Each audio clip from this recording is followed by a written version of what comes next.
Hey, what's up everyone, Morey Croson here, and today we're going to be doing a breakdown on Mecole Hardman. This has been a requested video for a while now, so I thought I would go ahead and knock it out. That's going to be of its 40. I thought we could also go into some of the important parts of being able to get through your acceleration or drive phase when it comes to the 40. You're really just trying to get into your top speed. So as always, if you like the information, go ahead and click that thumbs up down below. Subscribe to the channel if you haven't already, and if you have any questions, comments, or recommendations, go ahead and leave those down below. We'll get to those as soon as we can, and we're going to hop in the video right now. Okay, so this is from the draft a couple years ago. Obviously, Mecole Hardman has been doing really well for the Chiefs here. If you follow football, big thing. He ran 4.36 here. He ran 4.34 on this run. First run, he kind of stumbled out a little bit, so I wanted to do this one. What stands out to me in terms of his, and this video for whatever reason is a little bit kind of laggy in some of the movements here, but. You can see that with his first initial step, I think he had a great first step where he gets that foot out and then he drives back. It almost looks like by the time his foot lands, his hips are already, pretty far out in front of him. He did get a good amount of height too. If we even watch to see his, that like initial step and where he drops those hips and then raises back up and through.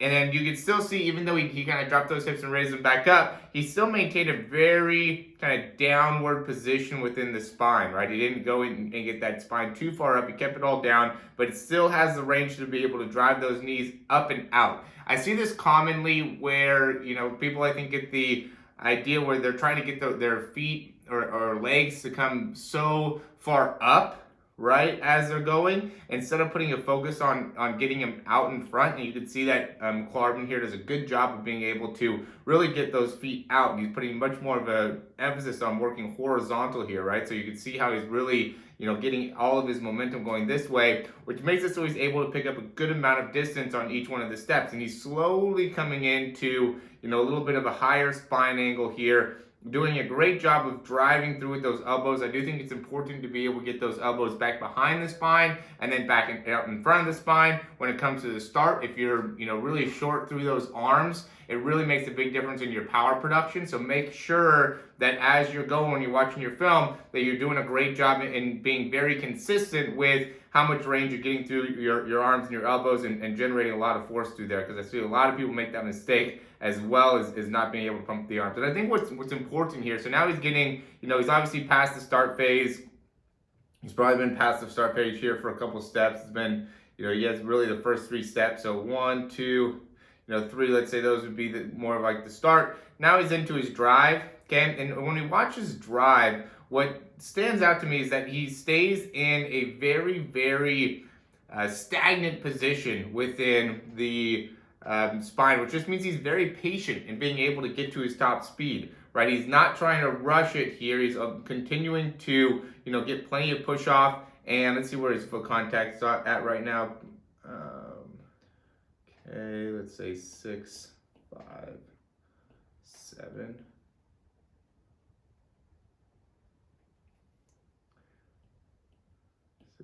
So he's at about a 0.11 contact right now, which is pretty good for being in that drive phase still. It's about where you want to be, a little bit up over 0.1. But you can see he's still, maintaining that drive back. He's letting those feet stay back behind him a good amount. He's still able to get some turnover there in the front side, right? But his front side mechanics aren't all the way opened up. Now he's really starting to open up. Once he gets to 20, so you can see the big difference there. And I think that's important to be able to really keep a very, very, a lot of patience through that drive phase. Let's go and see this last step where he's at.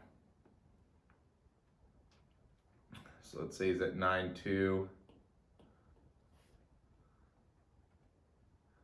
And off at off at 0.1, to be honest.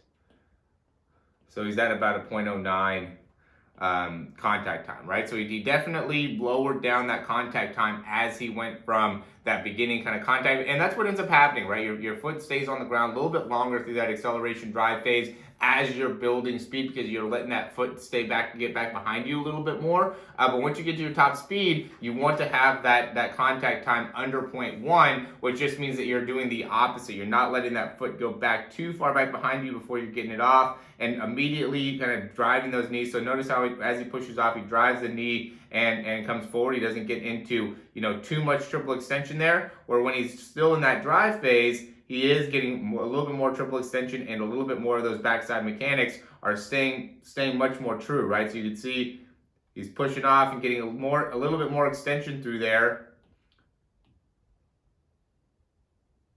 and allowing those feet to get a little bit further back behind him.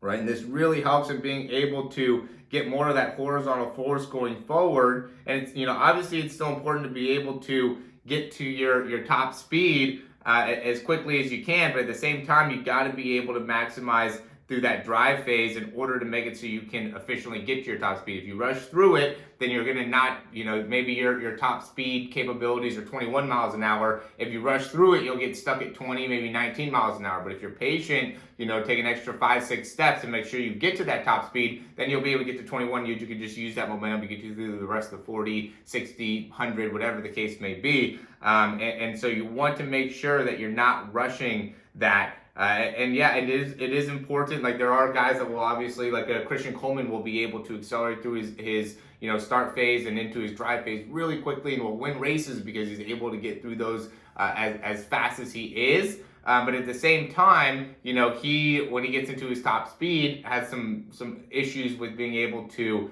kind of sustain that at the end. Lost some races because he got caught there at the end. So I think even he's probably working on being able to work more of his drive phase and stay in that drive phase for longer to be able to really accelerate through and finish with a lot more speed at the end. So that's always my recommendation. If you're not getting to the top speed at the end that you want to, that just typically means that you're not optimizing the drive phase. I see this, I always tell quarterbacks that, if you can get the load down and you can get the finish down, then that tells you a lot about how you're doing. But a lot of times you have to do most of the work within that transition phase or the time in between that load and the finish. And so it's a similar thing with the sprint, where it's like, you can get that start down, you can get the top end speed down. Those are a little bit easier, but to really master that drive phase is critical, and a lot of times it paints you a good picture of where you're going to be, right? Especially in the start. If you're not able to optimize the start, then we know that drive phase is going to suffer. You could still end up getting to your top speed and being good there. But it's hard to have a great 40 time like that. You'll see those are going to be more of the type of athletes that are great people that play games really well, right? They have a lot of speed when it comes to, on the field in soccer, football, baseball, whatever the case may be. But when it comes to actually running the 40, they don't perform as well as somebody that has everything all organized and really efficient in the actual running pattern. So I always recommend that. Make sure that we're working on that drive phase. Continue to get better through there. I think it's super critical. As always, if you guys like this information, go ahead and click that thumbs up. I think it'll be really helpful for us if you click the thumbs up. But I also would highly recommend you checking out some of the links in the description down below. You get a speed breakdown. I think the speed breakdown deal that I have offering right now is the best speed breakdown deal that you can possibly get in terms of getting the breakdown and a month of training. And so you're going to get a lot of benefit there for really quite a reasonable price.